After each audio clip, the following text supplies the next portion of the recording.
नमस्कार। आपका अखबार के यूट्यूब चैनल पर आपका स्वागत है। मैं हूं प्रदीप सिंह। कहते हैं करम गति टाले ना टले, जो किया है आपने वो सामने आएगा। पश्चिम बंगाल की मुख्यमंत्री ममता बनर्जी इस समय एक परास्त नेता, एक हताश नेता, एक मजबूर नेता की तरह नज़र आ रही हैं और उनका ये दर्द जो है वो छिपाए छिप नहीं रहा है।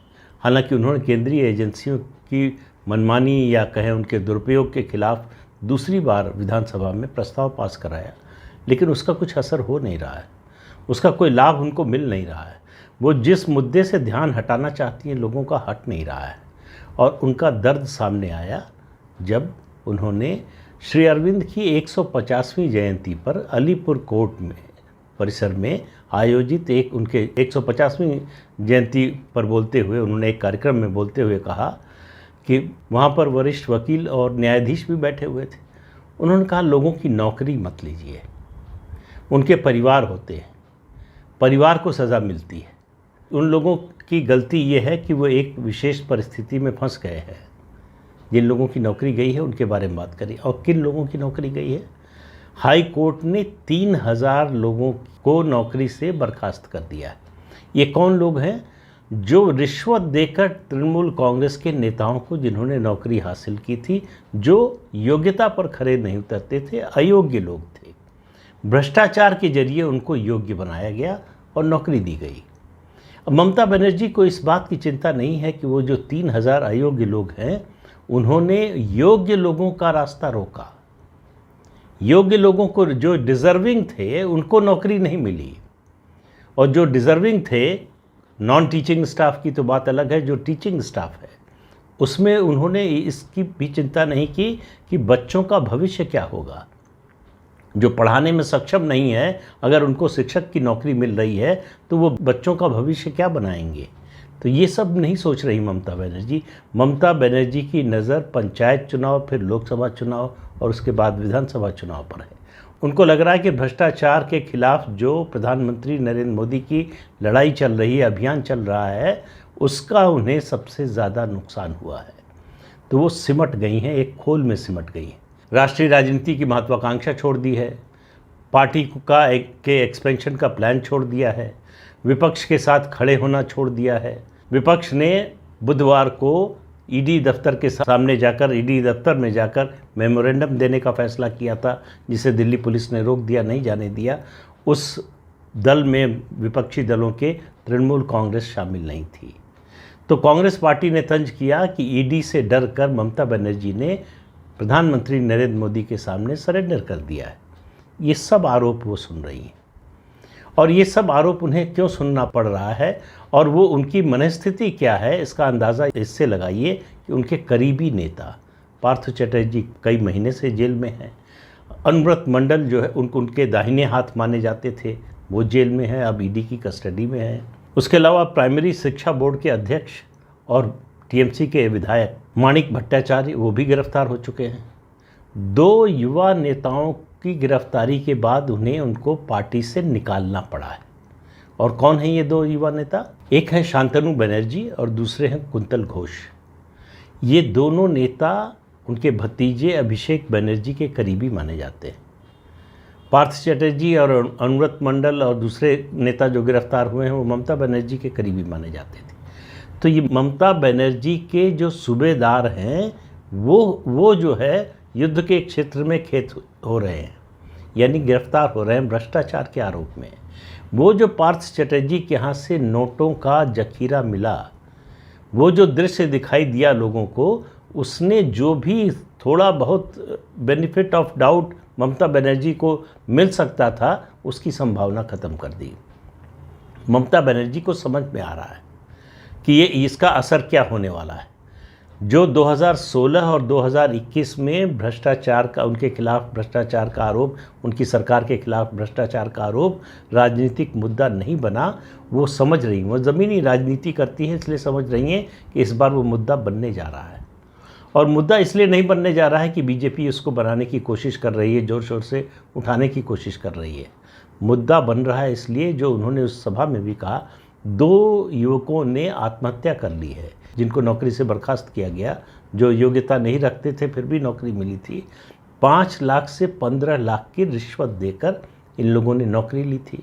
किसी ने अपने घर का सामान बेचा होगा, किसी ने थोड़ी बहुत ज़मीन होगी बेचा होगा, किसी की माँ ने अपना जो है गहना बेचा होगा।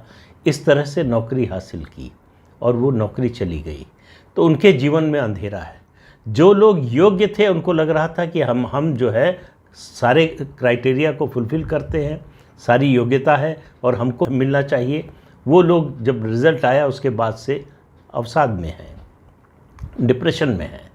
तो आप देखिए इस तरह से एक बड़ा वर्ग तैयार हो गया है जो तृणमूल कांग्रेस और ममता बनर्जी की सरकार से नाराज़ है, निराश है और गुस्से में है। उसको लग रहा है, इन युवाओं को और इनके परिजनों को लग रहा है कि ममता बनर्जी के लोगों ने अपने भ्रष्टाचार के लिए इनका जीवन बर्बाद कर दिया। ममता बनर्जी ने उस भाषण में अपने ये भी कहा कि नीचे के लोगों ने गलती की है, उनको सज़ा दीजिए। इन लोगों को सज़ा क्यों दे रहे हैं?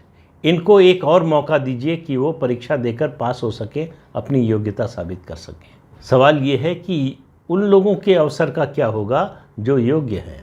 ये जो मुद्दा उठा रही ममता बनर्जी दरअसल उन लोगों की भावना को, उन लोगों की संवेदना को एड्रेस करने के लिए है जिनकी नौकरी चली गई है, जिनके परिजन पार्टी से नाराज़ हो गए हैं। और ऐसे मुद्दे जब बनते हैं, भावनात्मक रूप ले लेते हैं, तो उसका असर किसी क्षेत्र विशेष तक जो है सीमित नहीं रहता, उसका असर व्यापक हो जाता है। और इसकी व्यापकता को बढ़ाने में भारतीय जनता पार्टी की बड़ी भूमिका है। वो लगातार इस मुद्दे को उठा रही है कि ममता बनर्जी की सरकार भ्रष्टाचार में लिप्त है, आकंठ डूबी हुई है। और ये सब आरोप अगर होता भारतीय जनता पार्टी का तो शायद उसका राजनीतिक असर न पड़ता। ये सब कुछ हो रहा है हाई कोर्ट की निगरानी में। ममता बनर्जी ने बहुत कोशिश की कि सुप्रीम कोर्ट से इस केस को रुकवा दें, इसमें कोई अड़ंगा लग जाए, कुछ नहीं हुआ। और अभी ये सिलसिला रुका नहीं है। इस केस में, इस मामले में जो शिक्षा विभाग में भर्ती का मामला था, उस मामले में अभी तक गिरफ्तारियां चल ही रही हैं। ये जो विधायक की मैंने बात की, माणिक भट्टाचार्य, ये किसी बिजली कंपनी में काम करते हैं और इनकी सालाना आमदनी जो घोषित आय है वो 4 से 5 लाख रुपए है और इनके पास 350 करोड़ की संपत्ति के दस्तावेज और संपत्ति मिली है। इससे आप अंदाज़ा लगाइए कि भ्रष्टाचार का स्तर क्या है। ये जो भ्रष्टाचार है नीचे के स्तर का, वो सबसे ज़्यादा असर करता है राजनीति पर। ऊपर का भ्रष्टाचार, आपने किसी टेंडर में किसी उसमें पैसा अगर लिया है तो वो एक नेता को प्रभावित करता है, वो आम जनता को उस तरह से प्रभावित नहीं करता है। लेकिन गरीब लोगों की जब नौकरी जाती है, जब गरीब मेधावी छात्र का अवसर जाता है, तो उसका असर समाज पर बड़ा गहरा पड़ता है। और उसका असर दिखाई दे रहा है, ये ममता बनर्जी की बातों से भी पता चल रहा है। उन्होंने एक तरह से जो है विलाप ही करते हुए कहा कि मैंने 11 साल में सीपीएम के किसी कार्यकर्ता की नौकरी नहीं ली, मैं भ्रष्टाचार नहीं करती हूँ। लेकिन उन्होंने एक तरह से स्वीकार किया कि उनके नीचे के लोग भ्रष्टाचार करते हैं। अब सवाल ये है कि नीचे के लोग जब भ्रष्टाचार कर रहे थे तब ममता बनर्जी क्या कर रही थी? जब उनका बायां हाथ और दाहिना हाथ करोड़ों रुपए जमा कर रहा था तब ममता बनर्जी क्या कर रही थी? तो ममता बनर्जी के लिए आने वाला समय, राजनीतिक समय, कठिन से कठिनतर होता जा रहा है। उनके लिए अपने भतीजे अभिषेक बनर्जी को स्टैब्लिश करना, राजनीतिक रूप से अपना वारिस बनाना, अपनी विरासत सौंपना तो मुश्किल होता ही जा रहा है, क्योंकि भतीजे और उसकी पत्नी दोनों सीबीआई और ईडी की जांच के दायरे में हैं। उनमें से कौन कब जेल जाएगा किसी को पता नहीं है। तृणमूल कांग्रेस के और कितने नेता सीबीआई और ईडी के शिकंजे में फंसेंगे और जेल जाएंगे किसी को पता नहीं है।